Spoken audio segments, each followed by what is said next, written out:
Hi, my name is Rob Orth. I'm the Vice President of Tomlinson Sotheby's International Realty here in Coeur d'Alene and Sandpoint. Today we're gathered with some of my amazing friends, and we're going to be talking about the Ronald McDonald House, our partnership, and we've got a really fun raffle coming up. So not too far back, we got together and started talking about a partnership, what that would look like between our organization and yours. Of course, we're a brokerage, so we're housing. You're housing for folks in challenging situations, both in Spokane and Coeur d'Alene. And so we thought, what would that look like? And as we've been talking and thinking about ideas, and we did a tour of your place, and I saw these crazy hearts that were sitting around going, what are these things? Why are they sitting here? And I think I said at that point, Rob, what should we do with these hearts? And you could see Rob kind of going, I know, we'll take a few hearts, you know? Yeah, so I think we have one sitting right behind us here. Yeah, they're not small hearts. No, they're not small hearts, Yeah, they're beautiful. So we then started thinking about, well, what an interesting idea with Valentine's Day coming up, and these are hearts, not rocket science there, you know, hearts and Valentine's Day. Doing one in a raffle for the community for an amazing cause, and you know, taking care of the families for this area through Ronald McDonald House.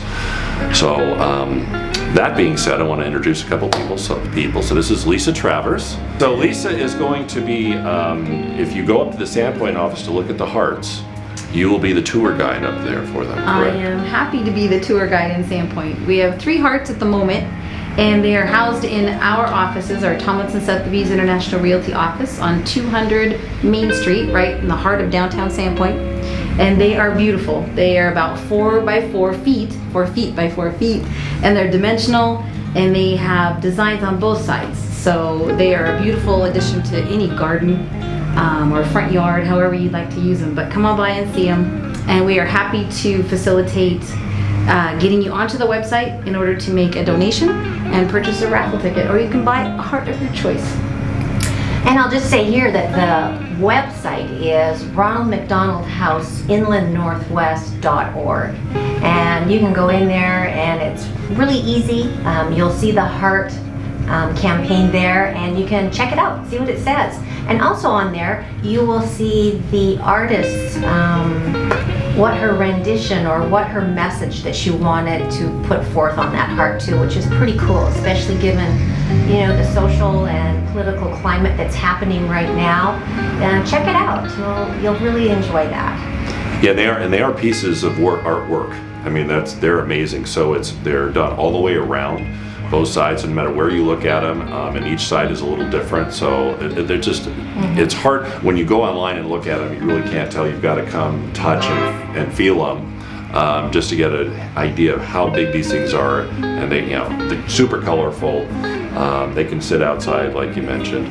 We have another guest with us today, and so in the course of our talking about the Ronald McDonald House, lives that have been impacted, and I always look at what lives weren't impacted but could have been, and why this organization is so important. So I'll let you talk about that piece, and we'll introduce Joni, who is one of our agents and has an amazing testimony and story that didn't involve the house. That's why it's important. Well, the Ronald McDonald House operates on the simple idea that when a family is going through a crisis, a medical crisis with their child, that's the only thing they should be focused on. And that's where we shine.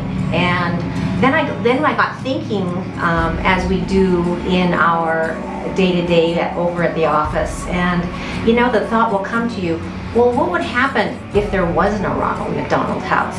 And maybe that's the very best way to describe what we do.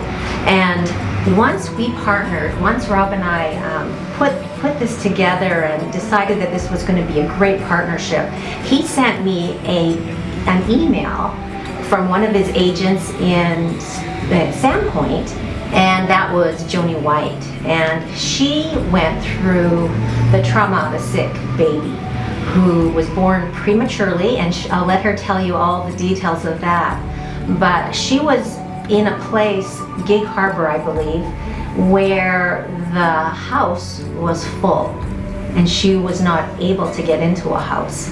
And that happens from time to time, and what the amazing thing is that that's why our particular chapter in Spokane, the Inland Northwest, where we work, that's why we decided that we would build another house, because 14, on the average, I think it was 14 families were being turned away a day. And we just thought, that is so unacceptable. So we made the big leap to buy the land and start the building, and it opened its doors a year ago. And then COVID hit. But that's just a little backstory that people don't always get into a house. And Joni sent the email explaining what that was like for her and her family. And I think you had 2 children at the time as well at home, and what that looked like for her. So I am just gonna let Joni set it up and tell her story. Okay. Well, in 1994, in June of 1994, we had our daughter Joy, who was born at 24 weeks gestation. And so she was extremely small, and they referred to babies at that gestational age as micropreemies. And so we were at a hospital in Tacoma, and I had already been there 6 weeks because I was threatening to miscarry prior to her birth. And so I had gone into the hospital at 18 weeks. She was born at 24 weeks. And so I had already been away from home about 6 weeks at that point. And so my family would come in to see me, but it was at least 45 minutes. If there was no traffic on the I-5 corridor there through 5, which would be miraculous, they could come see me and get there within 45 minutes or so. But after she was born, I couldn't stay at the hospital because there was no, or at the Ronald McDonald house because there was no room available in the inn. And so at that point, we had lost a number of babies prior to Joy, and so this was our last effort to, have a child, and we would do whatever it took at that point. So I needed to make the commute back and forth, and I needed to be there every day because I was providing, nourishment and all those things for her. And when they're born that early, every day you deal with crisis, you deal with touch and go situations. They might give you a medication to treat one issue, but that medication can cause other issues because all of their tissues are so fragile. Everything is really fragile. And so I had to be there continuously. I got really good at reading the monitor settings, which wasn't always so, that would tear at my heart. Sometimes I'd walk in and the monitor settings would be really poor, and the NICU at that time happened to be filled with a lot of micropreemies.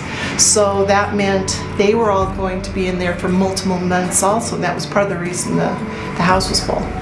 And so I would go in, spend the day doing what I could. I could basically talk to her, and that was about it at that point for the first month, because they don't want these babies expending a lot of energy. And I think at one point you said that the size of her head, just to put this in a little perspective here, baby Joy's head was the size of a kiwi fruit. A kiwi. I remember looking at her thinking, I'll never remember how incredible this is. And so I try to compare parts of her body and stuff. So her head was the size of a kiwi fruit. Her eyes weren't opened yet, like a puppy whose eyes don't open for a while. Her little legs were about the size of a Barbie leg. And so her body would fit in the palm of your hand in her head, and then her little legs and arms would hang down. So I have a quick question for you as you've been talking, thinking about this. So you'd go, you'd take this drive, you'd get there, and then you have to leave and go home. Can you reflect on what the drive was like going home, leaving? Traumatic. It was very traumatic. And I think I mentioned to Corinne that route that I took down 6th Avenue to get to the hospital is just that whole sense of anxiety and stress. Even to this day, when I take that drive, I feel all of that just come up. And there's a specific fast food restaurant that I used to stop to get a real quick bite of something. And now when I go past that, even it all just kind of comes flooding back to me after all these years. And still, It was pretty traumatic. And I remember one day in particular, just arriving back home, just to basically say hi to my daughter who was 14 and my son who was adopted and he was 10, just to try to give them a little love and a little attention because they'd been basically totally neglected at that point, not by choice, but just by necessity. And I got home, it was raining really, really hard, and I got a call from the hospital saying, you need to get in here, your husband needs to get in here fast. And Joy had taken a turn. She was 6 days old at that point, and because of a medication, her bowel had perforated, and so we needed to rush back, and they didn't think she'd make it. So now I was so emotionally drained, so physically exhausted, and I called my sister-in-law, who happened to be the head nurse in another NICU at another hospital, and called her, and she came to get me, but I had to wait for her, and I couldn't wait in the house any longer. I was just so keyed up and took off walking down the street in the rain. She picks me up. I'm crying hard, and she said, Joni, you need to prepare yourself. You know, this is not good, because she knew what it all meant. And so all the way in, crying, took us probably an hour and a half to get there because of the traffic, and I knew that each minute that ticked away, she might have been gone already. And so it was horrible. And So completely life and death. Right. You know, you'd go home thinking all was well, you know, but Right. knowing in the back of your head that any minute you could get called right back. Just, And it happened. Yeah. It happened multiple times. But in this case, you know, we got back there. Thankfully, she survived surgery. Later that night, there had been multiple emergency surgeries, so the surgeon, the only surgeon to do microprevious surgeries on microprevious, she was tied up all day. So we watched her throughout the day get worse and worse and worse. And, but she survived, and we went on to the next issue, the next crisis, because there was one after another.